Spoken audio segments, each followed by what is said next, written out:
Avery, whose show is this?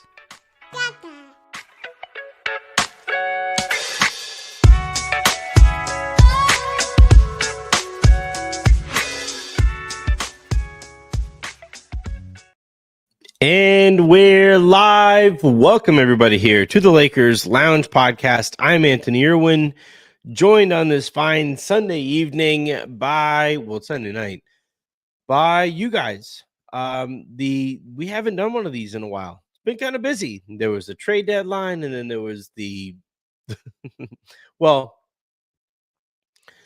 there was the Luka trade, and then there was the deadline, and there was the Mark Williams trade, and then the Mark Williams trade didn't happen. And then now we've been kind of getting settled into this idea that Luka Doncic is a Laker, which has taken some time. And then finally, we arrive here at this place where the Lakers are starting to look like the team that they're hoping to look like. And we finally can kind of catch our breath here on a Sunday night for the first time in a while. And I want to have a conversation with you. I want to be able to break down this team with you. So I asked my Twitter following. You can find my Twitter right there at Anthony Irwin LA. If you would like to subscribe or not subscribe, follow me there.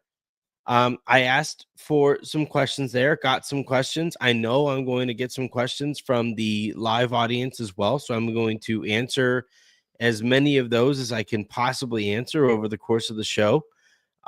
Looked into the iTunes mailbag, didn't see any new questions there. So if you guys want to add some questions there, then you guys can do that. That is always the quickest way to the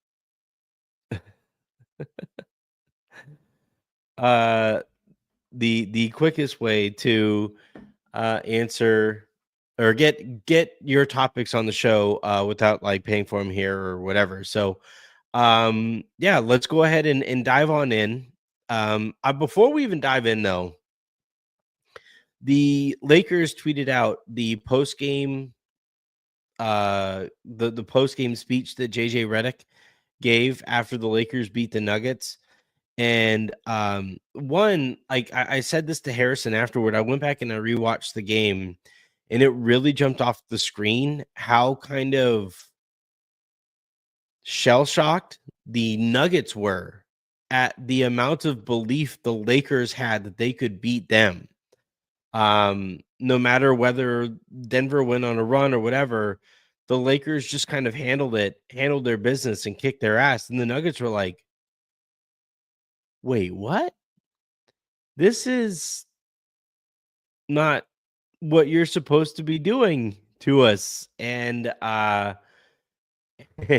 was just like, it was wild to watch that.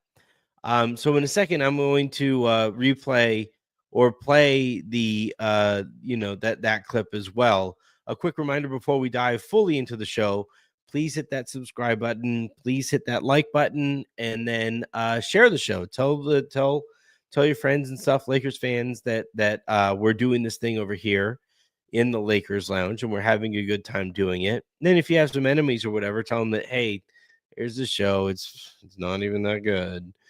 And we'll see if you can kind of reverse engineer some interest in that show or whatever.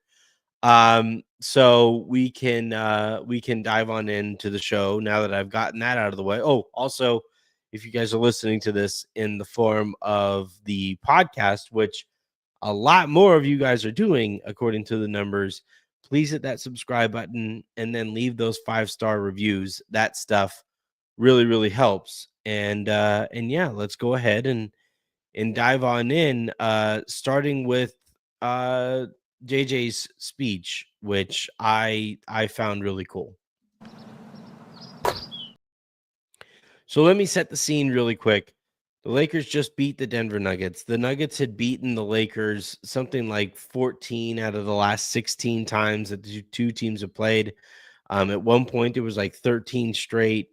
They had the Lakers number, and it's for a variety of reasons. Like I got into it a little bit with Lee Ellis on Basketball Passport earlier today which, by the way, check out that show too. It's youtube.com/@basketballpassport is where you can find that show.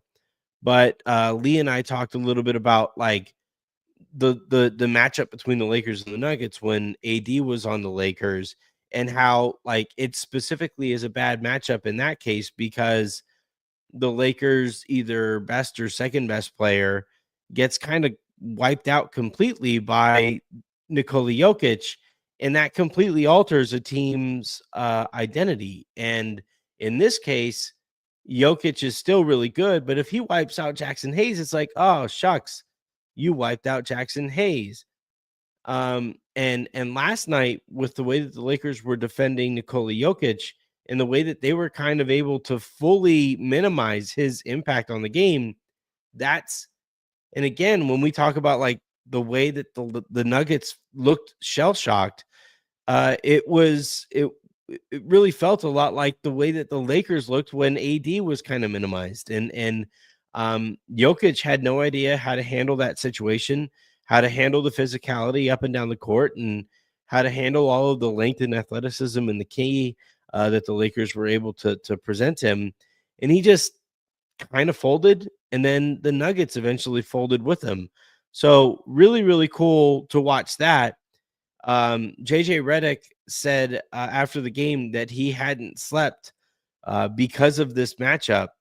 And, you know, he devised this game plan. He and his coaching staff devised this game plan, and the Lakers fully bought into it and executed it to the tune of an absolute beatdown of the Denver Nuggets. And this is what JJ said after the game. This morning we talked about going to war. Be willing to die on the court. All right, I was so amped today. I should have been able to take a nap. I couldn't sleep last night. I was up till 5 a.m. I couldn't even nap today. Pre-game, I'm laying on the floor doing my breathing exercise. I'm envisioning what our team is going to play like. And you guys went even higher. You went even higher. And frankly, our conviction and our belief in the game plan, the bench was great. Everybody contributed. Luka, it's good to have you back. Yes, sir. It's good to have you back. First team all defense. First team all defense. Rui, Vando, Doe, Bron, all you guys that were primarily, you were on 3 possessions, whatever. Everybody that was on Jokic was awesome tonight. That was great. Last thing, talk all season long about our belief and our conviction, okay? Hope that was fun. If we play that hard for the rest of the regular season, we're going to be just fine. That should build your belief.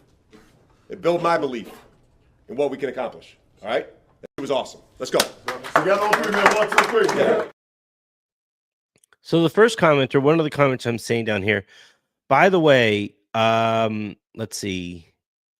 Jazz Singh, did you not see, or do you not see my super chat? I don't. It's not on here. I'm not seeing it. So whatever you sent either yesterday or today, that I didn't get to, just copy and paste it, put it in here. I'll answer it over the course of the show.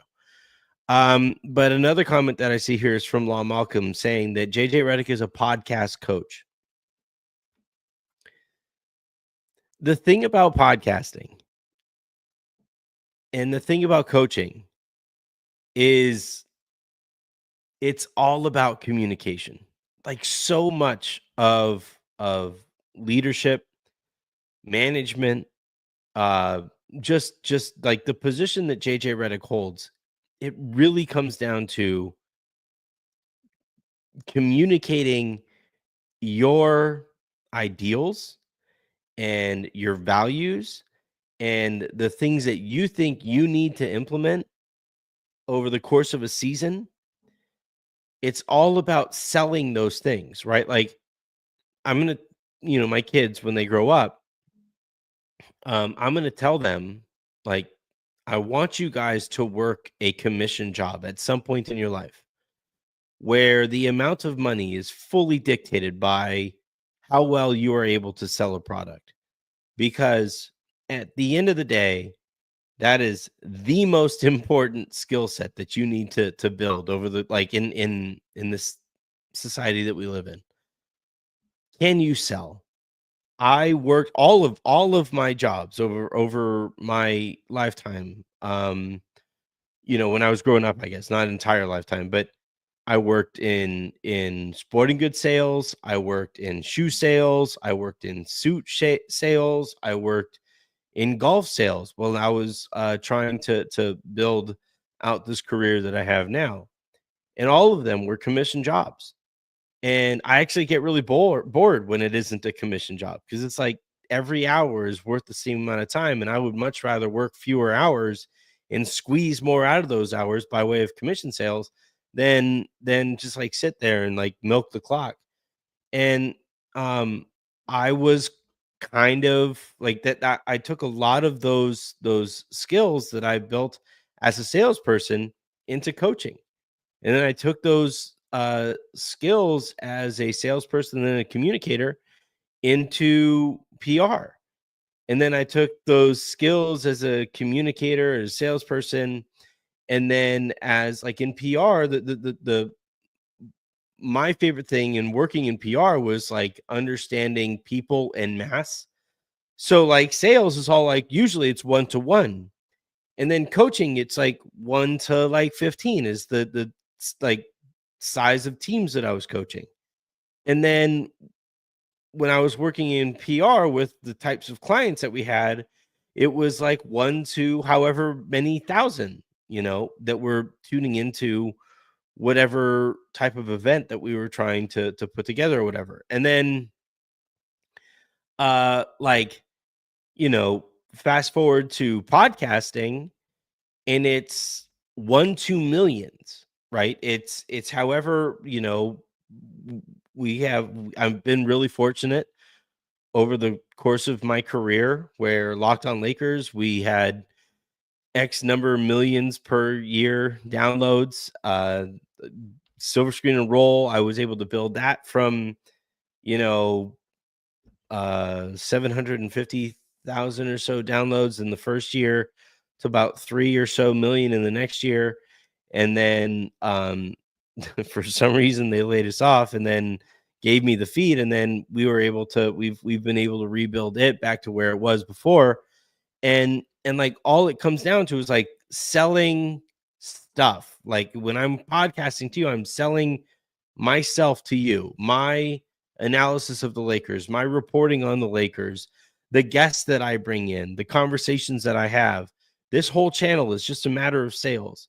And JJ Redick is to the nth degree better at podcasting than I was or than I am. And the fact that a former basketball player, somebody who like guys are going to relate to in that way, are able to like turn around and see this guy like figure out the X's and O's of basketball on the fly, the way that he has as a coach. And then also he's able to implement those skills as a communicator, as a podcaster, as Law Malcolm is putting here. Like, yeah, he's a podcast coach. I don't think that's a knock. I think it's a strength. Like the number one thing that the guys that the people that I spoke to who were in the locker room last year, or the people who were like in their camps over the course of the year last year, the number one thing that those guys had a problem with was Darvin Ham's communication. How sometimes they would be playing in this role, or some other times they'd be playing in this role. Sometimes they're starting, sometimes they're not. And there would be no communication on when their role would be changing, or why their role would be changing, or what they could do to get a bigger role in the rotation. It was just nothing like that. It was just any given day. It's like, I guess I'll play 15 minutes tonight. Oh, I guess I'm not playing tonight. Oh, I guess I'll play 25 minutes the next night. And it like all like the Lakers last year were just losing their mind, pulling their hair out of their head, trying to figure out the fuck they were supposed to be doing under Darvin Ham. And then you fast forward to where they're at right now with JJ Redick, and you saw that clip and how he talked about belief, and he talked about all of these things, and how like, he really wants to hammer home in that moment, coming off of probably the best game that the Lakers have played so far this year, how important belief in his game plan is. And yes, like he's a podcast coach. Yeah, I'm fine with it. I don't care what Pat Riley came off of the sideline or Pat Riley came out of the booth to coach the Lakers. Communication really matters, man. And the fact that like JJ Redick is this good this quickly at such a crucial part of coaching, the basketball like understanding and stuff like that, that's going to come, especially if the Lakers like are able to add even better assistant coaches to his staff. Like that's all going to get figured out too. Starting with being a great communicator and getting that belief and instilling his kind of values and identity on the way that the Lakers are playing, that's where it starts. That's how you lay a foundation. And sometimes being a podcaster really helps in that regard because you've honed this skill of communication and you implement it, and the guys just kind of buy in as a result of it.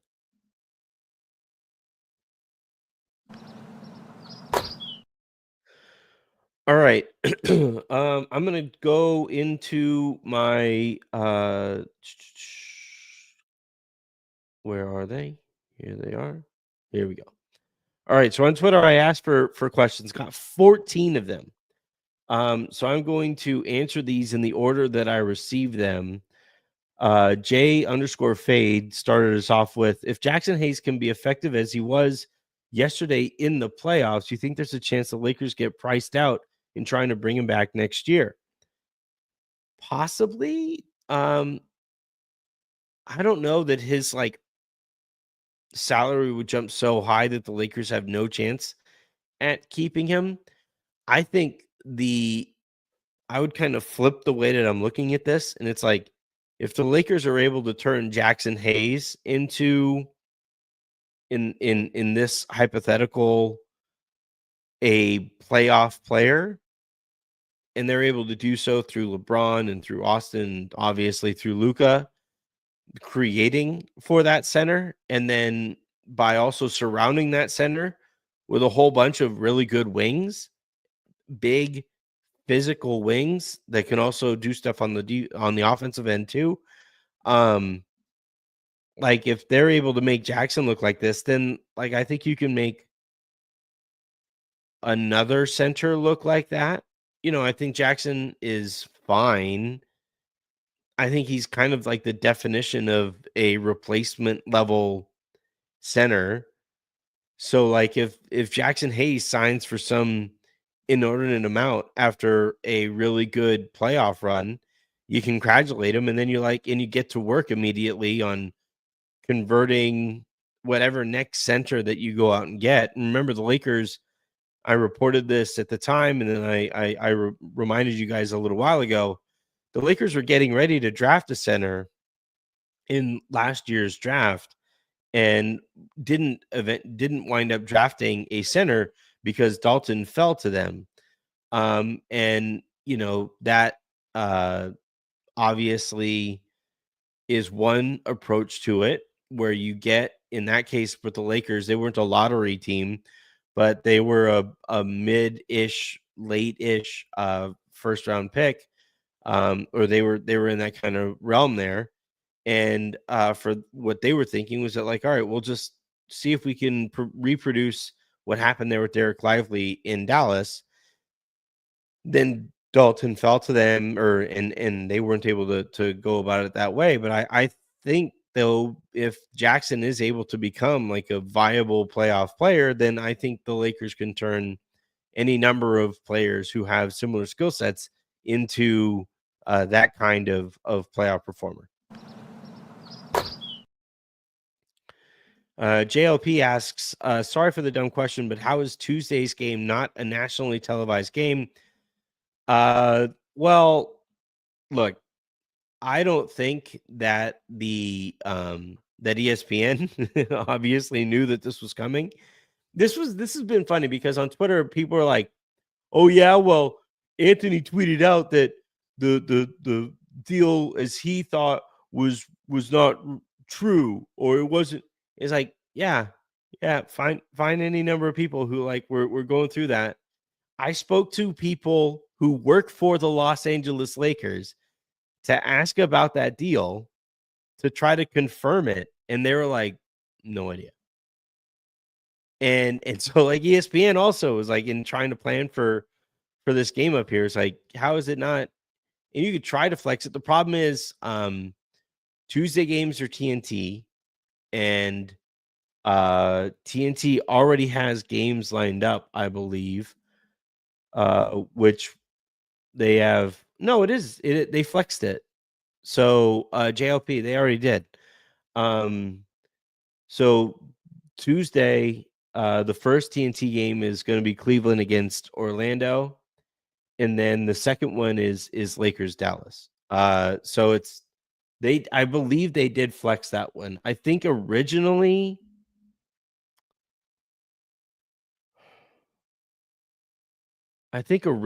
it was going to be Phoenix Memphis would be the late night game, but Phoenix sucks. So but according to the schedule I have in front of me here, it is going to be on TNT. And then also importantly, and I say this as often as I can, if you can watch that game on Max and look at the difference in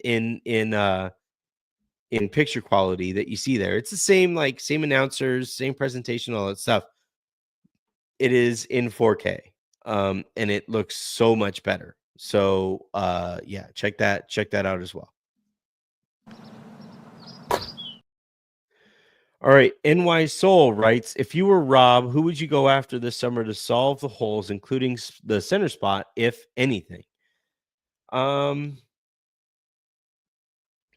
if the Lakers are able to, so rewind back to last summer, LeBron was willing to take a little bit less so that the Lakers would be able to go out and get like a Klay Thompson or a James Harden or a DeMar DeRozan or again, hilariously, Jonas Valanciunas.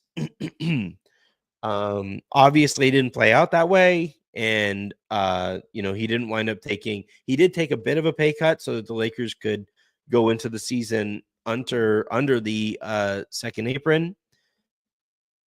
But he didn't wind up taking the kind of pay cut that like maybe he was willing to because there was just no need to.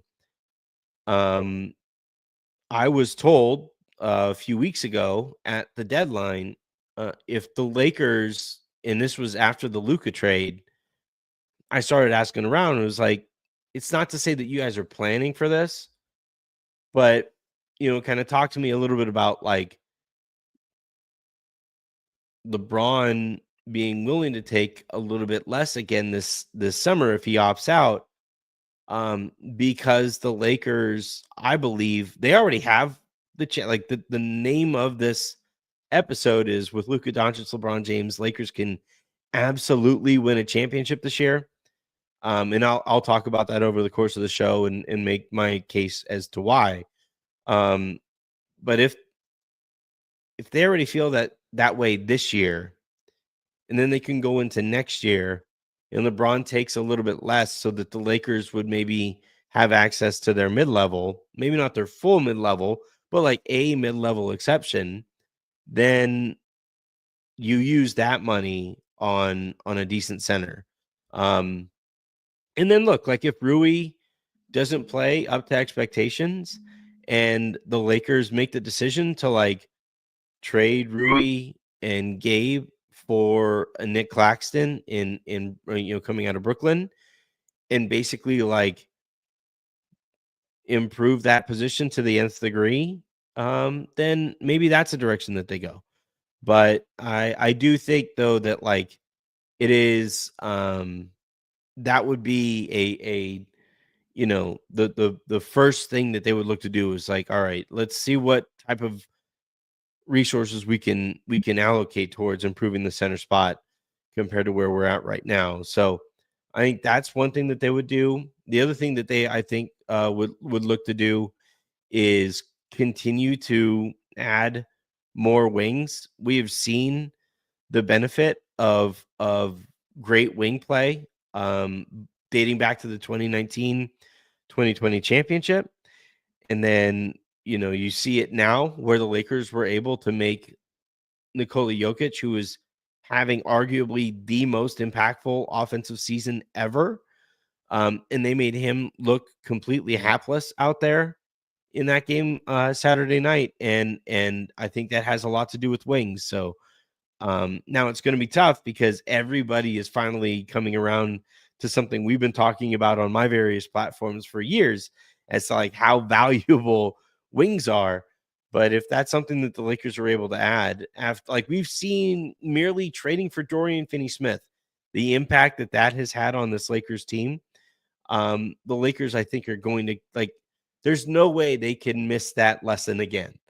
Having seen how it's played out, swapping out D'Angelo Russell for Dorian Finney-Smith, keep the wings coming. Just give me all of the wings. And now you have Luka who can handle creation.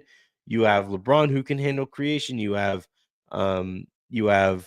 Austin who can handle initiation and creation. That's where it's at right there.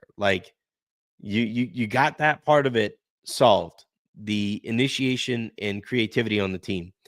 Now go out and get me point of attack type 3-and-D defenders. Give me bigger 3-and-D defenders who can handle the Kevin Durant, or not can handle the Kevin Durant's, but give you a better shot against those players.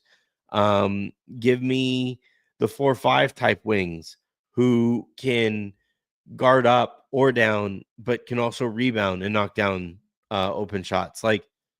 Give me all of those kinds of players. Give me all of them and see where that gets you, because I've been saying it for years.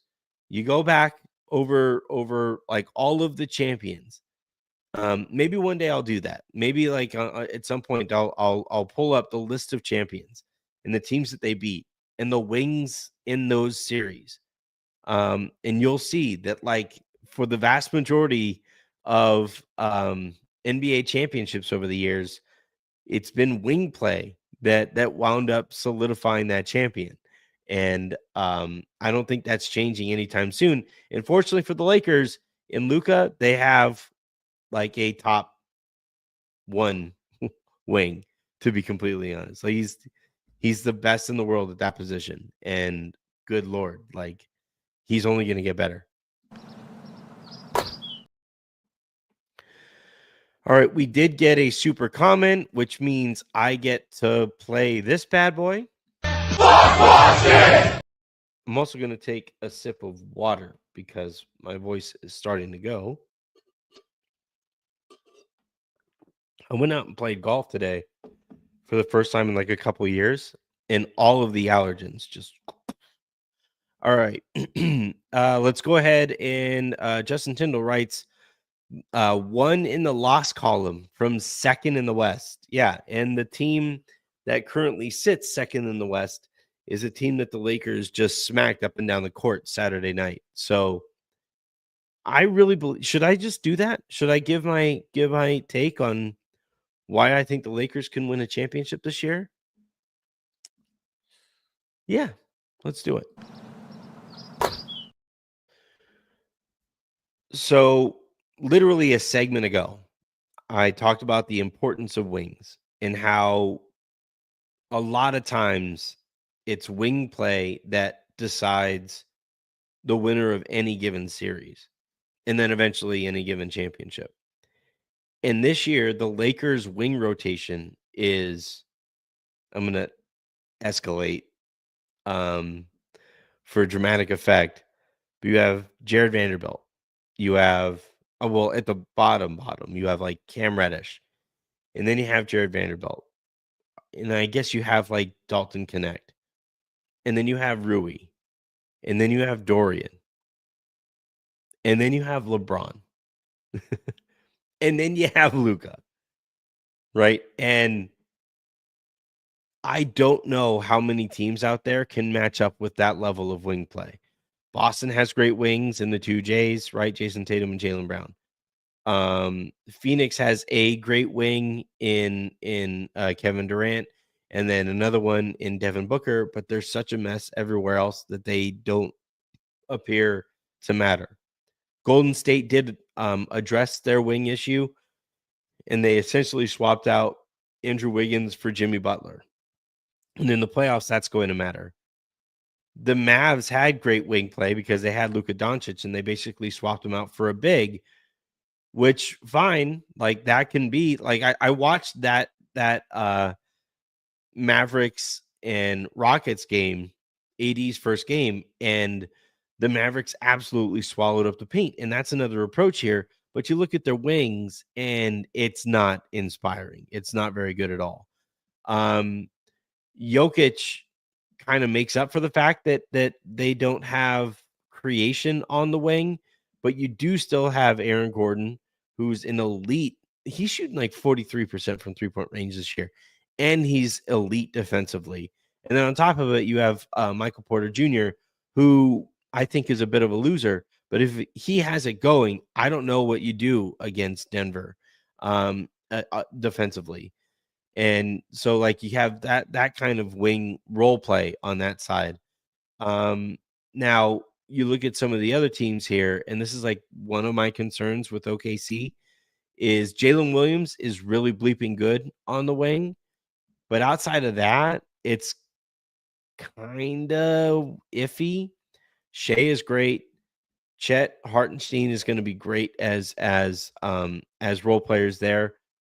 But like between their iffy wing play, and then like how often they might just go cold, I don't think OKC is the buzzsaw that statistically they appear to be.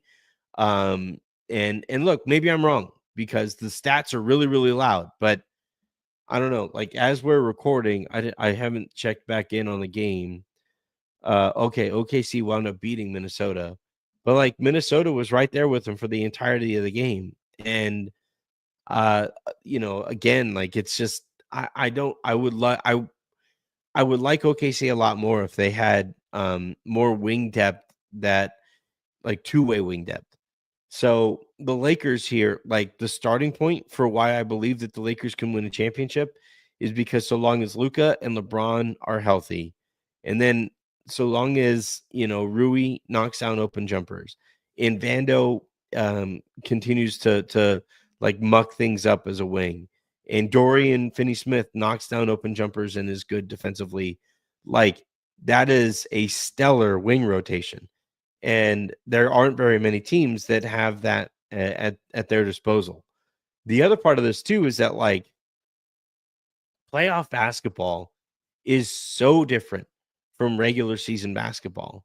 And the fact that over the course of a 7-game series, the Lakers are going to have LeBron James and Luka bleeping Doncic working together to crack whatever code any team presents them in any 7-game series. And all you got to do is beat that team 4 times out of those 7 games. At least offensively, the Lakers are going to figure out every team that they play against. And that is a pretty good feeling. And then outside of that, it's like, I don't see a buzzsaw out there. Boston was that last year, but they have come down to earth a little bit this season. OKC statistically looks like a buzzsaw, but again, I got into why I'm not as nervous about them. Had they traded for like Cam Johnson, I'd be like, it's just not going to happen this year. That's a perfect team, but they didn't. They chose not to, and I don't know, if I were a Thunder fan, I might regret that a little bit. Now you kind of look elsewhere, like Milwaukee, Cleveland, they look pretty good, but again, like on their wings, it's more role players than stars on the wing. Now like Donovan Mitchell is 100% a playoff performer. And that size that Cleveland has is really kind of concerning. And if anything, that makes me really happy that like Boston doesn't just get to waltz to the finals this year. They're going to have tough matchups there in Cleveland and in Orlando and maybe a little bit in Milwaukee. But for the Lakers, like I see championship potential in this team. And that Luka LeBron combination is only going to look better over the course of the season. And at the stage that is at right now, they beat the piss out of the team that absolutely had the Lakers number the last like 5 years or so. Not 5, like 3, 4 years. And that felt like a very different win. That felt like a culture setting win. And nobody would agree with me more than this dude. This morning we talked about going to war. Be willing to die on the court. All right. I was so amped today. I should have been able to take a nap. I couldn't sleep last night. I was up till 5 a.m. I couldn't even nap today. Pre-game, I'm laying on the. I also couldn't nap today. All right. Let's dive back into the super chats here. Jazz saying the Lakers look like a big three with depth, which is impossible in today's CBA. Wonder what AR's next contract is going to be, and if the Lakers would pay up. That is a great point, Jazz. The notion that in this league,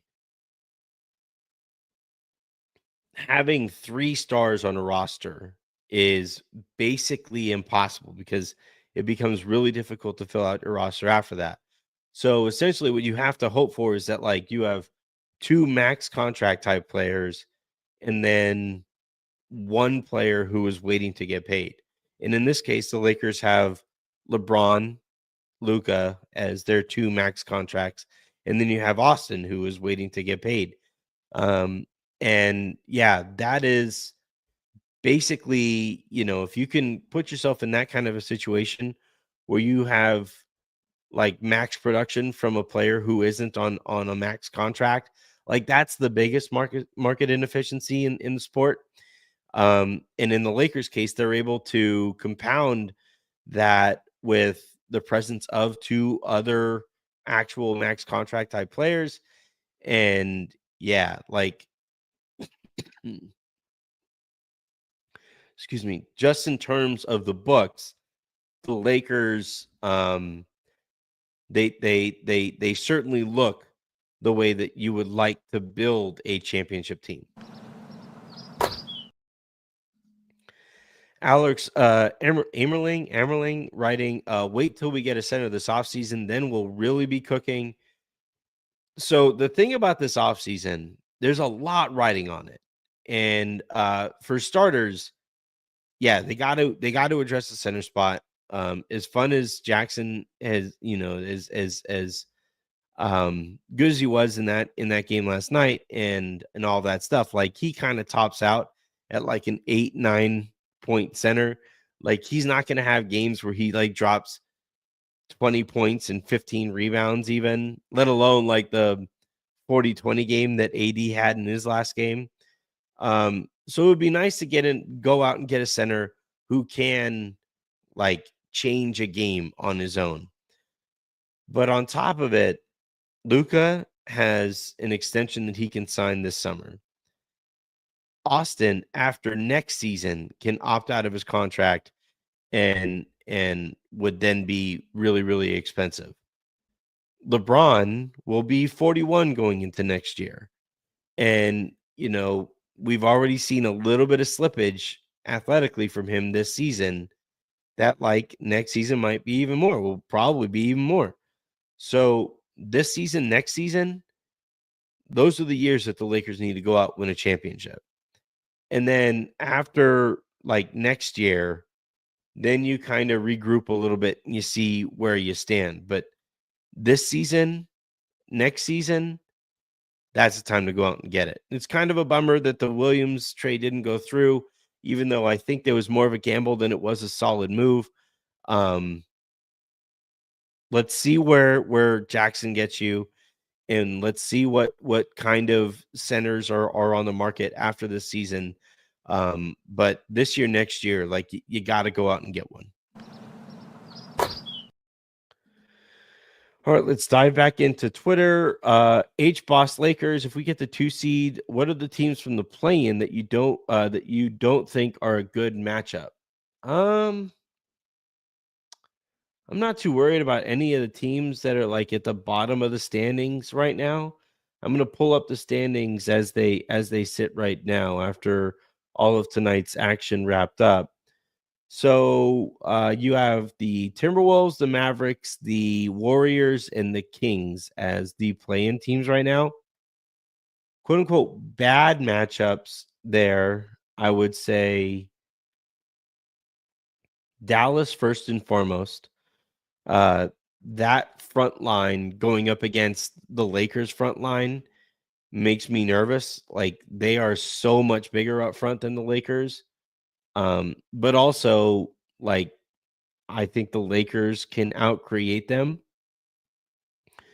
Minnesota is a weird one because the Lakers don't really have anybody to match up against against Anthony Edwards.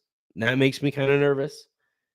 Golden State is always going to make me nervous because if Steph just goes absolutely ballistic in like 2 games that you probably should have won otherwise, then Golden State all of a sudden has the advantage. But like outside of that, like Sacramento sucks, Phoenix sucks, San Antonio Spurs are going to start losing a bunch. And then maybe like the Clippers fall into the play in. The Clippers currently sit 31-25. Minnesota sits at 31-27. So maybe the Clippers fall down there, but I'm not really worried about the Clippers. They're crazy deep, but depth doesn't really matter in the postseason. I don't see any other team that could, like Houston would really have to slip to fall into the play in. And I'm just not really worried about, like, right now the Lakers are the 4 seed and the Rockets are the 5 seed. Perfect. The Lakers have home court. They're playing against a team in Houston that is still learning what it takes to be a playoff performer. LeBron owns Dylan Brooks in the postseason. So does Luka. Like, give me that matchup every day of the week. And then also on top of that, the Lakers would then be on the other side of the bracket from the Denver Nuggets. And yeah, you play Oklahoma City in the second round of the playoffs, which, you know, you're going to have to play a good team eventually. I would rather play the Thunder in a playoff series than the Nuggets, even though I'd be fascinated by that chess match. Like, the basketball fan in me is like, yeah, give me the Nuggets. That's a really fun chess matchup between Jokic and LeBron and Luka. But the Lakers fan in me is like, fuck that. Somebody else knocked them out. Give me an Oklahoma City team that might go cold in 2 or 3 of those games in a playoff series over the Denver Nuggets. But yeah, that's a fun question, and it's really cool that like it's within the realm of possibility that the Lakers, who are 2 games back of Memphis and Denver, that they could climb up to the 2 seed and really well be really well positioned to go on a nice lengthy playoff run. All right, you guys can hear it in my voice, so I'm going to answer a couple more and then get out of here. Jason Fuentes, love the show. Top 2 off-season additions. Well, one, thank you, Jason, for the love. Top 2 off-season additions. So we'll do NBA 25 free agents. All right, so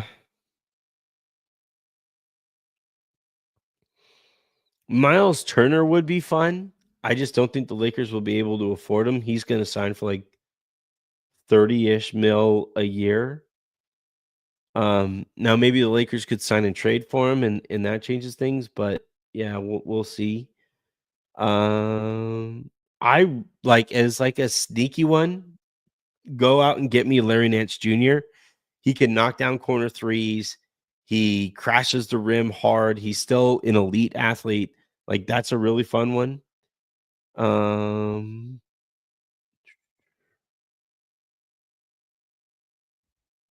Gary Payton, the second is kind of a fun one. He's a unrestricted free agent and just like point of attack defender. Like the Lakers could really use that. Now, that said, Gabe Vincent has been fantastic. So you might not even need that kind of a player. Outside of that, like in terms of free agents, I'm not seeing anybody that I'm like desperate to add. I actually think the biggest Lakers addition will probably be via trade. Maxi Kleber's contract is expiring next year. So if the Lakers could add like a $10 million player using his contract uh, and some draft capital, that would be a fun like. So basically, the Lakers were trying to do that anyway at the deadline. But the problem was like, Robert Williams makes a little bit less or a little bit more than Kleba, and because Kleba was acquired when he was, the Lakers couldn't aggregate his salary, which meant that they couldn't go out and trade his salary and another salary to go out and get Robert Williams. But this upcoming summer, they will be able to do that. And at that point, you could combine Kleba's contract with like Dalton Connect's contract plus draft capital, and that's like a 15, 16 million dollar player that the Lakers could go out and get at the center spot, and basically add him without messing with your rotation. That'd be perfect. That would be exactly what I'd be looking to do.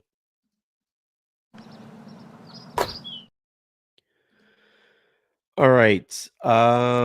Let's go with, I'm going to try to see some of the free comments in here because I don't want to make it feel like the only way to talk to me is to pay.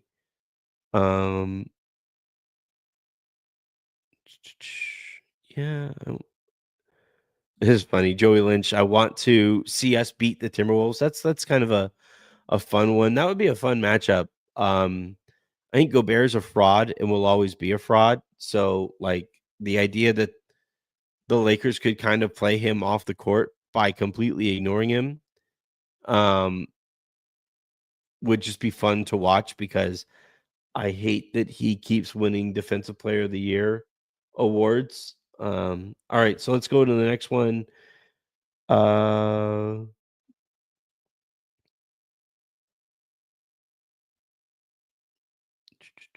Oh, all right, here's a good one to end on. At Navineeth Raj M1. Hey Anthony, does the Luka trade absolve the Lakers front office of all the past screw ups? Are we no longer holding them accountable for trading away the 2020 championship team, letting go of Caruso, trading for Westbrook, and for hiring Ham? No. Uh, no, I don't think it does. And I know there are going to be people who are like, "Oh, come on, you just don't like Rob, or you just don't like the way that the Lakers operate." I don't care about Rob personally. Like none of what I say about Rob has anything to do with him as a person. Everything that I say about Rob has everything to do with his ability to do the job in the way that he does it, and the way that the Lakers function, where it's like they're getting by doing the bare minimum.